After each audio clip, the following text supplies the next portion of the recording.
Project Sunflower Harmony, Chapter 14, A Very Busy Weekend, Part 2.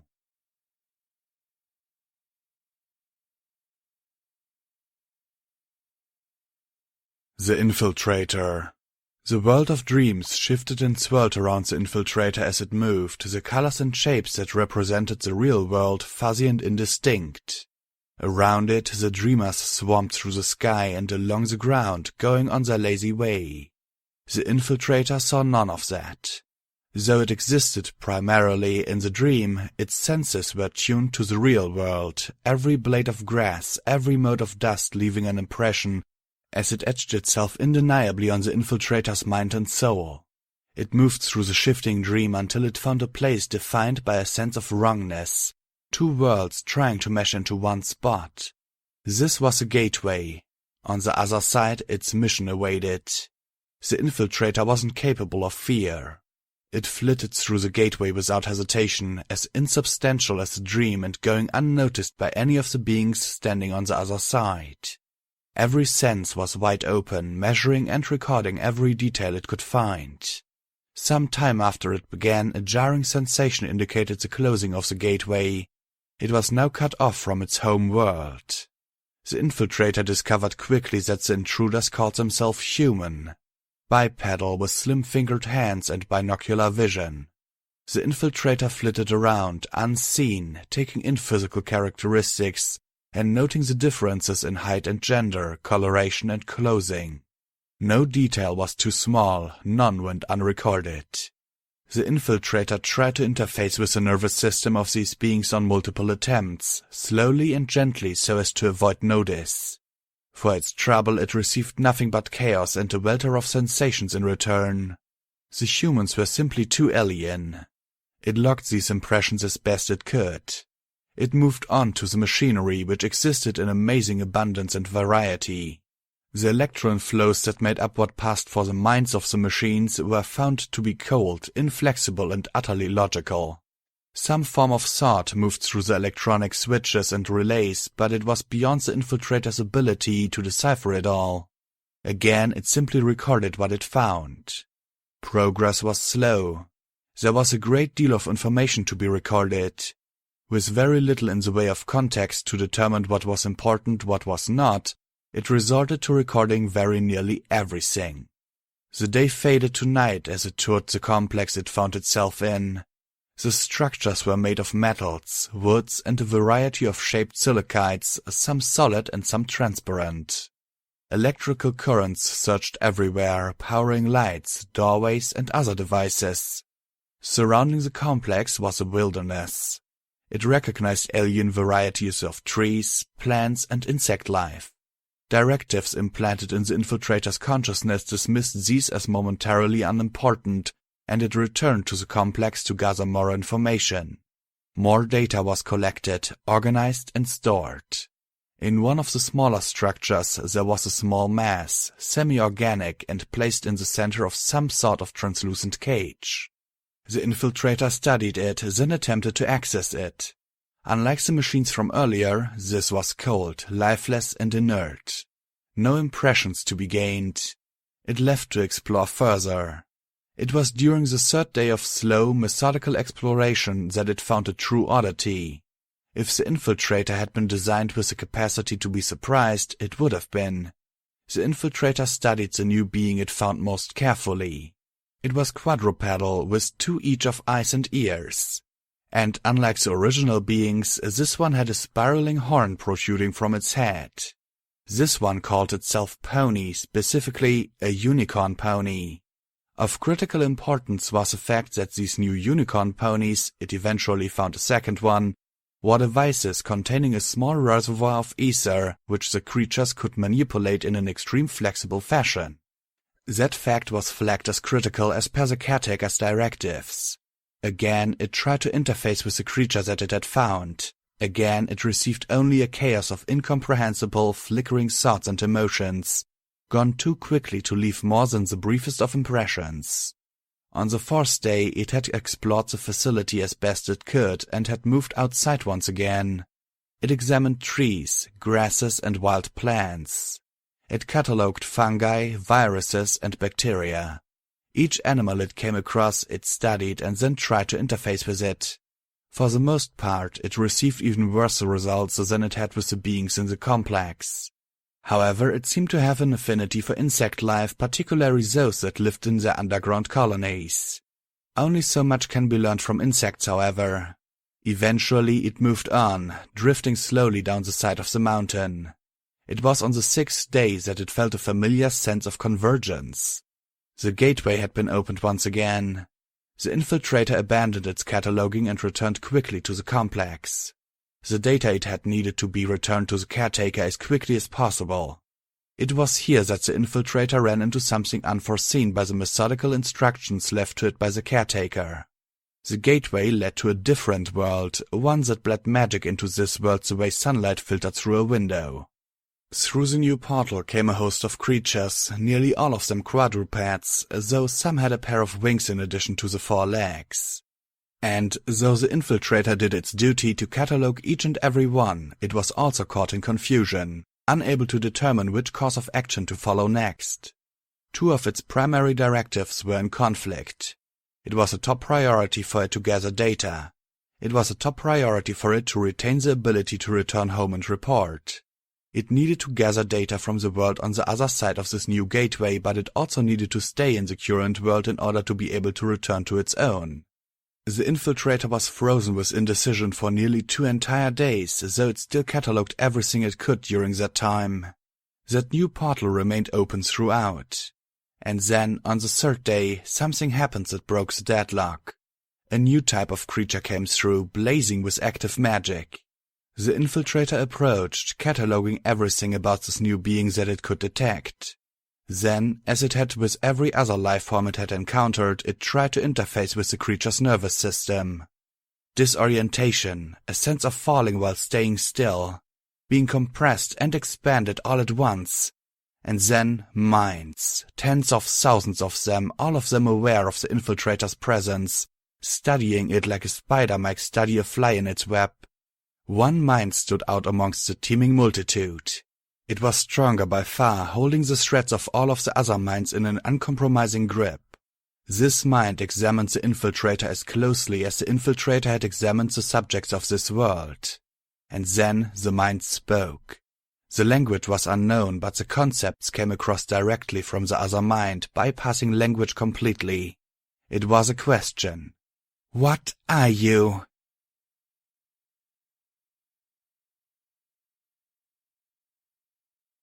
Luna. Princess Luna's sitting room often surprised the ponies who visited her chambers. Though outside of castle staff and guards, there weren't very many of those who made the effort. Being 1,000 years out of your own time could make it difficult to adjust and make friends. The room was circular, typically arranged with low couches, tables, and a desk. The ceiling was a hemisphere, painted a sky blue. What had enchanted Luna the most about the room was that it also functioned as a clock. Currently, the miniature sun was beginning its descent along a nearly hidden rail, indicating that it was now getting to be late in the afternoon. The ticking of clockwork was an ever-present background noise, which Luna found somewhat comforting. Time was moving with her, now, rather than leaving her behind. At night, the brightest and most consistent of the stars would make an appearance across the clockwork sky, running across the ceiling along with a mechanical moon that accurately represented the current moon phase, even centuries after it had been built. The room clock was a work of pure genius, and Luna regretted that she'd never been able to meet the stallion responsible for the design of it. The nature of the room meant that there were no external windows. If desired, the mechanical sun had an enchanted crystal that would glow at whatever brightness the occupant wished for. This suited Luna well, as she more often used the room for meditation or reading than she did for receiving guests. Today, though, she had prepared the room for her first student in centuries, making minuscule adjustments to the cushions and tables in between bouts of pacing while glancing at the false sun to estimate the time. The tea had been brewed, the tiny glazed cakes were arranged on the elegant silver platter, and the candles were lit. Luna was in the process of rearranging the cushions once again when a knock sounded, causing her to half spread her wings while her heart began climbing up into her throat. The door opened and Twilight Sparkle came trotting into the room, bringing with her a set of modest saddlebags and an eager smile. Princess Luna cleared her throat and smoothed her feathers. "Welcome, Twilight Sparkle," she said with what she hoped was a welcoming smile. "Thank you, Princess." Twilight looked around the room, glancing at the candles first and then the cushions. "Is this where the lessons will take place?" "For now, yes. Once enough of the applicants are approved, we will move these lessons to a larger venue." Luna allowed herself a half smile at that. Being a princess meant that being able to delegate unpleasant and repetitive tasks, such as reviewing the applications for the Dream Guard, that had already begun to pour in. She extended a wing, taking in the circle of cushions with a gesture. "Please, have a seat wherever you like."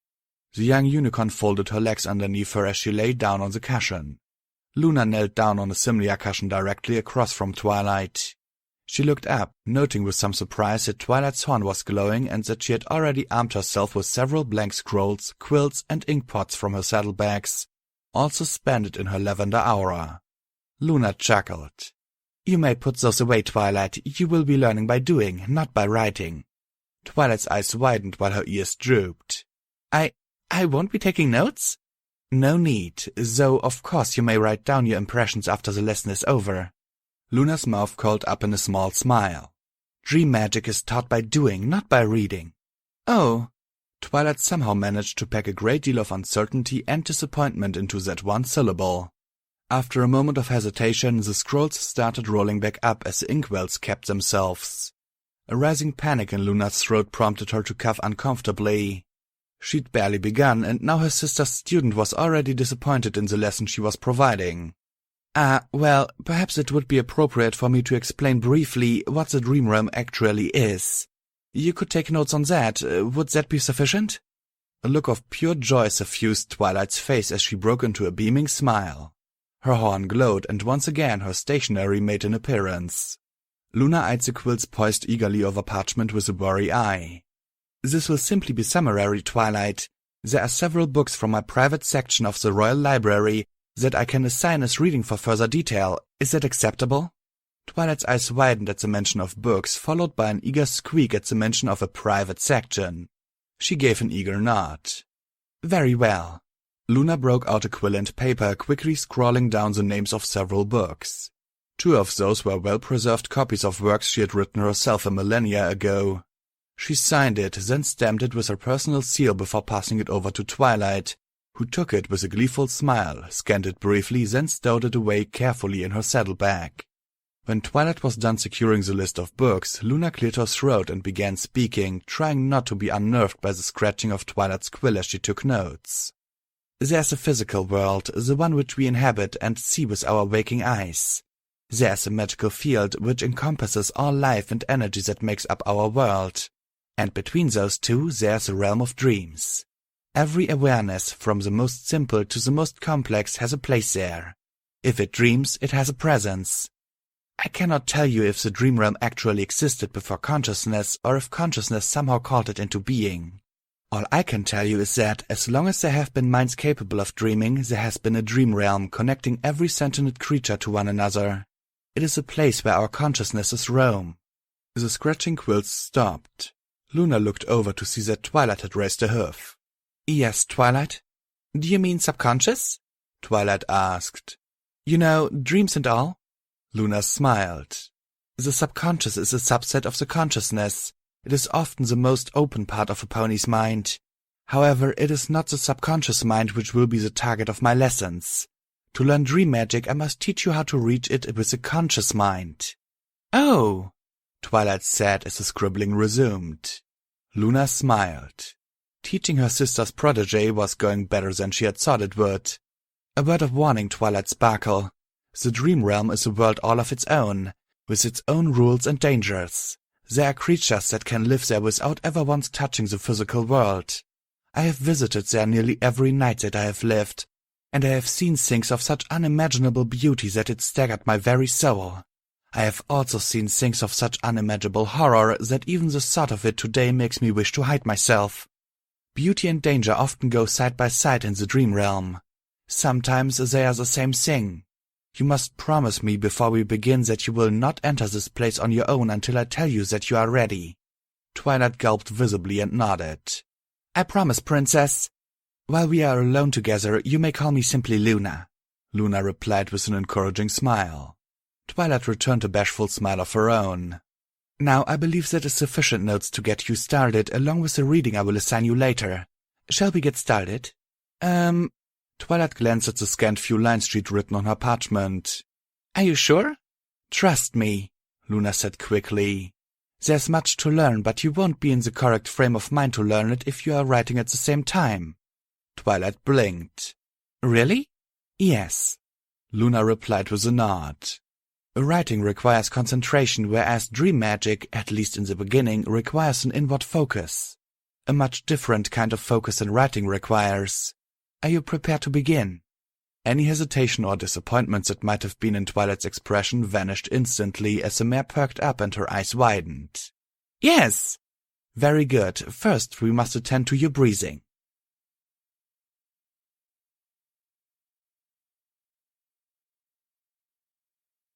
Erin. "Cloudsdale! Cloudsdale!" Dinky sang out, standing on her hind hooves with her little muzzle pressed up against the portal set into the airship's passenger section. Her rear hooves pranced on the back seat, her tail swishing excitedly. "I can see it! Can you see it?" "Yes," Erin exclaimed, her own muzzle pressed against another porthole. "Oh wow, it's amazing!" The airship was on its final approach, coming in towards a dock-like structure that was constructed out of what Erin recognized to be cloudstone. The fact that they'd been approaching the city had been evident for a while now. The great mass of clouds had first been spotted within minutes of their departure from Canterlot, but now they filled the entire sky. They'd been passing clusters of cloud homes, somewhat similar to Rainbow Dash's, for the last 10 minutes or so, which Erin assumed were some sort of cloud-based suburbs. But it wasn't until the airship began to turn for its final approach that Erin could clearly make out the entirety of the city itself. Erin gaped as the city came into view, her eyes flicking everywhere as she tried to take it all in at once. Great masses of white clouds stretched as far as she could see, some of them natural and others sculpted and shaped to make buildings and roadways. Waterfalls, some made of what looked like liquid rainbows, cascaded towards the ground from many different locations, often diffusing into nothingness before they reached the ground. The city wasn't made up of a singular mass of clouds as Erin had expected. Instead, there were islands of various sizes and shapes, many of them connected by bridges made of cloudstone. Some of the cloud islands were higher than others, making Cloudsdale a multi-layered city. What amazed Erin the most was the fact that there were apparently parks with actual grass and trees here and there. For a moment, the exact how of it escaped her until she realized that it would be easy enough to pile some soil on top of cloudstone in order to grow plants. For Erin, all of this only served to make her enthusiasm grow. The airship, which had seemed fast enough before, now seemed painfully slow. As the dock crept closer and closer, Erin began fidgeting at the window, muttering under her breath and trying to will the airship to move faster. "Kind of eager to get there, huh?" Ditsy asked.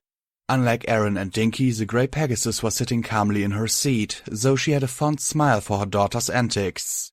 "Ha! You could say that!" Erin managed to tear her eyes away from the vista before her to flash a grin at her newest friend. "It's even more amazing than I thought it would be." Several other passengers chuckled at that, and a couple of them snorted derisively, but Erin couldn't even begin to care. Cloudsdale was just outside. When the airship finally docked, Erin couldn't help herself from prancing in place. Ditsy picked up on her enthusiasm and was doing a little dance of her own, much to Ditsy's amusement. At long last, the doors were opened, letting in a gust of cold air. Erin joined the general rush of passengers making their way out past a pair of unicorns who were busily casting a cloud-walking spell on every non-Pegasus who exited the ship. Erin, still in her green sundress, considered telling them not to bother. Then she remembered how far down the ground was and decided to keep her mouth shut. The spell tingled, causing the hairs on her coat to stand on edge. Under her dress, her wings twitched and her feathers ruffled. Erin shook her head and trotted outside, her hoofs bouncing along the springy cloudstone. The wind was the first thing she noticed as it tangled up in her mane and snapped at the hem of her dress. Ditsy and Dinky were right behind her. The three of them stopped a little ways out, standing off to one side in order to let the other passengers past them. "Well, I think we'll head to my aunt's house first," Ditsy said as she tied the string of her white straw hat under her chin to keep it from blowing off. "And then we can go out and see the sights." "Sounds good," Aaron replied. One of the first things that Aaron noticed was that very few ponies actually walked in Cloudsdale. At least, not for very long. They would stand around, chatting for sure. But as soon as they wanted to actually get somewhere, they'd take off and start flying. She also learned to stay well away from the edges of the clouds they walked on. There were rarely safety railings, and the drop to the sparkling lake below caused Aaron a bout of nauseous vertigo. The three of them walked off together, moving slowly and talking the whole way. This suited Aaron just fine, as she was too busy gaping at all the sights around her. Then she realized that she'd forgotten to take pictures and pulled out her tablet. Dinky and Ditsy both stared at the device, having never seen anything like it before, and Aaron had to take a quick break from her sightseeing in order to summarize some of the functions of it. Their pace slowed even further as Aaron stopped every few feet to order her tablet to snap a photo or to take a video of the rainbow falls or flying pegasi. It was worth it, though. Both Ditsy and Dinky were thrilled to see themselves on the tablet and not just in photos. Aaron managed to capture a video of Dinky singing an adorable little song about dancing, dancy clouds. "Is there any way I can get a copy of that?" Ditsy asked. "I have an old projector that works, sometimes. Can it be put on film somehow?" Maybe," Aaron said. "I can check on it next week if you want." "That would be great, thanks." Aaron smiled, knowing that there was no chance that she'd bother converting Dinky's little dance and song to any type of film, especially since she had no idea if Earth and Equestria had compatible film formats. But she couldn't tell Ditsy that she had her own tablet on the way, or it would completely ruin the surprise. They took some more pictures as the sun crept steadily lower. Finally, Ditsy sighed. "This is taking a lot longer than I thought it would. We should really get to my aunt's house." "Oh, sorry," Aaron replied. "I'm just a little excited." "I hadn't guessed," Ditsy said wearily. "I hadn't guessed either," Dinky added. The three of them shared a laugh as they walked the path that would eventually lead to their destination.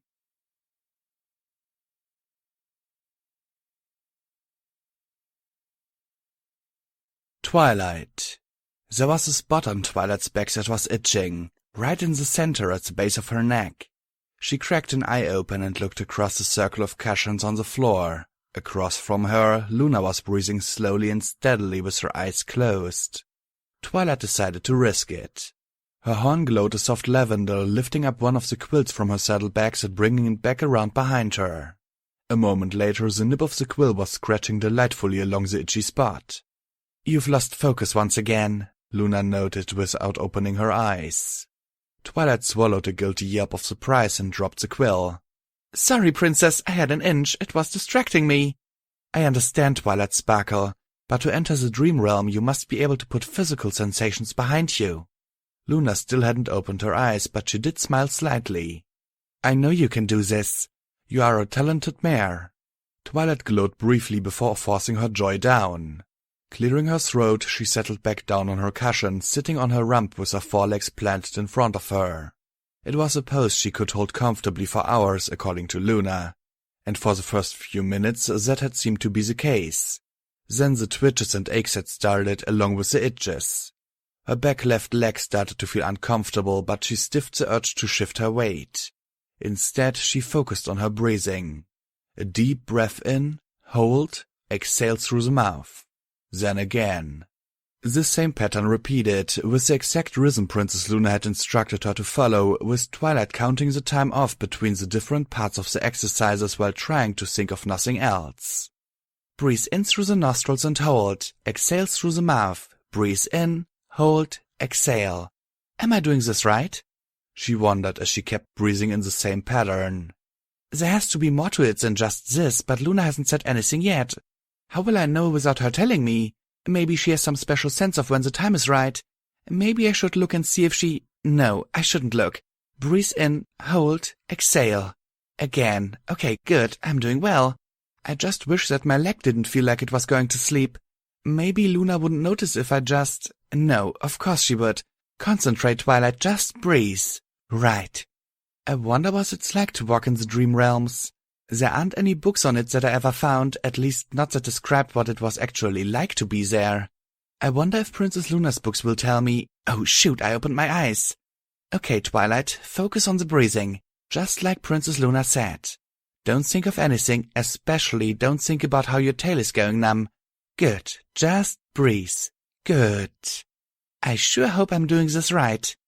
It seemed like hours of this to Twilight before Luna finally sighed and stood.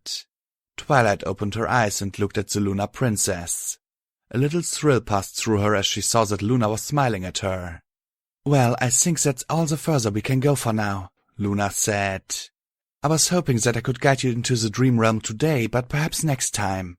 Any good feelings that Twilight had felt suddenly dried up and vanished. It felt like the floor had opened up beneath her and sent her tumbling. I failed? She asked, her voice small and disbelieving. Nay, Twilight Sparkle, Luna intoned, shaking her head. If any pony failed today, 'twas I. Oddly enough, that didn't help Twilight to feel any better. There is a key to getting your mind to relax, I know there is. However, breathing exercises is apparently not it, or at least not without further practice. Twilight's lips felt numb as she spoke. I don't understand. I breathed just like you said to. I know I did. I timed it and everything. The breathing is but one aspect, Twilight Sparkle. The key is to achieve the correct state of mind. Luna smiled and placed a hoof on her shoulder. Your mind races. I could almost feel it galloping along the entire time we were attempting to meditate. My leg was feeling a little stiff, Twilight said defensively. And my tail went numb, and okay, I had some itches, but— That was not all, Twilight. The gentle way Princess Luna said that brought the sting of tears to Twilight's eyes. It sounded like disappointment to her. You were concentrating when I told you to relax. But you told me to focus on my breathing.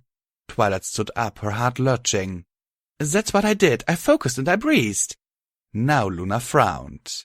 It was just a tiny one, barely noticeable, but Twilight still flinched back, expecting more disappointment from the princess. Yes, but only until it becomes automatic, Luna said. At that point you should begin to enter a meditative state that would allow me to guide you through your first steps into the dream realms. But I can try again. I know I was close. Please, Princess Luna, I know I can. 'Tis enough for one day, Twilight Sparkle, Luna said. To Twilight it felt like her heart was dissolving. As I said, the fault is not yours. I shall consider alternate methods of getting you into the correct state of mind. Perhaps music. Do you like music? I do, Twilight said, her voice sounding small and tinny in her ears. Then for our next session I shall bring in some players, something soothing and repetitive, I think. Luna nodded. Yes, that may work. Okay, Twilight replied. Worry not, Twilight Sparkle. Every pony is different in this way. We shall succeed eventually, I'm certain. Luna's horn glowed and the door to her sitting room opened. In the meanwhile, continue to practice your breathing exercises in your spare time. Being able to enter a meditative state in that fashion is by far the most simple. You may not always have music available, Yes, Princess, Twilight mumbled. Thank you, Princess. She left the room. For a time, Twilight simply wandered, her mind running over the entire session, trying to find the flaw that had kept her from succeeding. She didn't know how much later it was when she finally came back to herself, but when she did, she found herself in front of a very familiar door. Of course I'd end up here, Twilight said with a chuckle. Her horn lit up and opened the door to the Royal Canterlot Library. 20 minutes later, Twilight was sitting at one of the large black oak tables with a stack of books, all of the ones on Luna's list as well as several on the subject of meditation.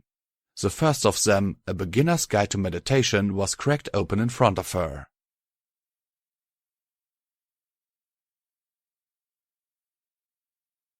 Rose Quartz. Equestria to Rosie. Come in, Rosie. Rose Quartz blinked and looked around at the solidly built Earth pony man next to her. It took a moment for her to remember where they were, in the Harmonics compound's reception area on the Earth side of the gateway. Oh good, you are awake, Minty said. I was starting to get worried. Rose Quartz shook her head to clear it. Sorry, Minty, I was just a little distracted, this is all. No kidding? Minty nudged her with a shoulder, which sent the much smaller unicorn staggering. You've been out of it since you got back from that vacation of yours. She leaned in and whispered into Rose's ear. Are you sure you didn't meet a nice stallion while on vacation? No, I didn't. Really? No ice meeting across a crowded buffet line? No whirlwind romance? Minty grinned and waggled her eyebrows. No making the six-legged pony? Rose stared at her for a moment until Minty's implication sunk in. Then she reacted the only way she knew how. What? No! Rose glanced around, acutely aware of all the surrounding humans and ponies staring at her. In a fierce whisper she added, I had a plain old boring vacation. Nothing happened, I swear. Stop being vulgar. Well, something happened, kiddo, Minty said. Then she shrugged and began walking away. Tell me about him later if you want. Rose started after her, gaping incredulously after the infuriating mare before trotting to catch up. There's no him, okay? Can we drop it? Well, why else would you have spent the last 5 minutes staring blankly at a wall? Minty asked. It wasn't 5 minutes and I had something on my mind, Rose replied. Look, can we just stop talking about this? Okay, fine, Minty chuckled. I bet he's cute though. Rosie trotted ahead, leaving the irritating mare behind her. The problem was, she really was having a hard time concentrating at the moment. But the last pony she wanted to know about it was Minty. She was better off being by herself to work things through.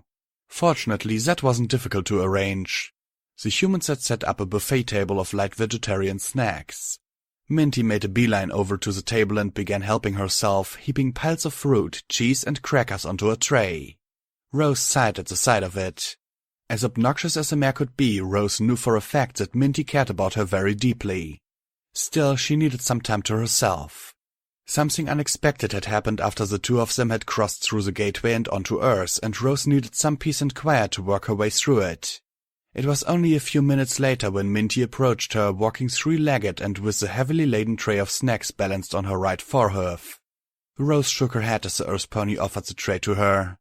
Well, I hope that whatever's on your mind hasn't made you forget anything, Minty said. They're about to close the gateway until next week. Rose grimaced. A little more time would have been nice, but it wasn't like she could do anything to convince the humans to leave the gateway open just for her sake. She forced a smile onto her face and tried to sound unworried. I'm pretty sure I've packed everything I needed. Well, that's something I always admired about you, Rosie. Always so organized, never missing anything. There was something in Minty's expression that seemed far too amused. Rose cocked her head and studied the mare, trying to figure out what was going on. Do I have something on my face? She ventured to guess. Nope. Minty's gleefulness cranked up another couple of notches. Then, I didn't forget any of the paperwork, did I? You're on the wrong track, Minty replied. Think more magical.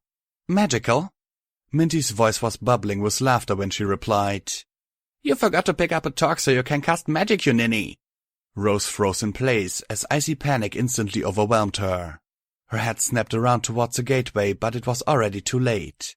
She could feel it close. The magic that had been flooding into the earth from Equestria quickly began dwindling to nothing. I need a torque, Rose said, desperately prancing in place. There were a large number of fully charged torques packed into her personal luggage, but the humans had moved those to the room they'd be staying in tonight. Much too far away. The panic surged up, overwhelming her reason. Minty, I need a torque.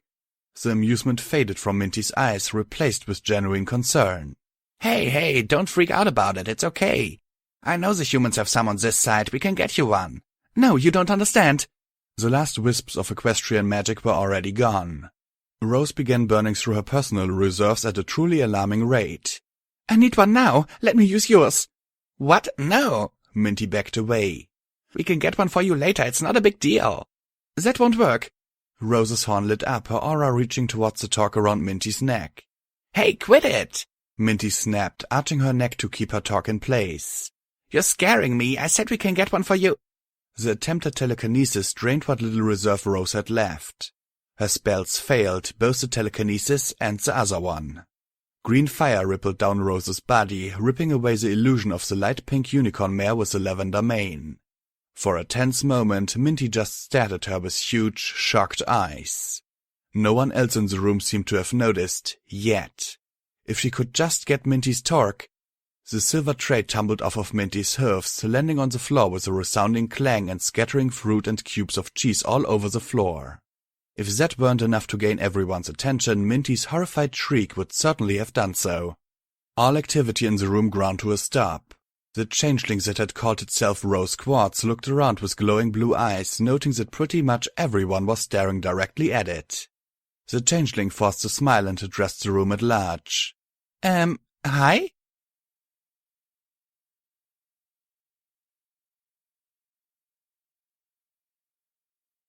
Infiltrator. What are you? The strongest of the voices asked. The infiltrator found itself momentarily at a loss. There was nothing in the caretaker's directives which indicated what it would do in this type of situation. The creature it had interfaced with, currently magically disguised as a unicorn, seemed to be overwhelmed as well, staring blankly at the wall in front of it while other creatures went about their business. Still, the directives required it to gather information. Communication could provide information. Thus resolved, the infiltrator replied. This one is named Infiltrator. Amusement rolled back towards it across the connected minds. Infiltrator, indeed. That can be an apt description of ourselves as well. I am called Chrysalis, or Queen, whichever you prefer. The infiltrator sent a thought back.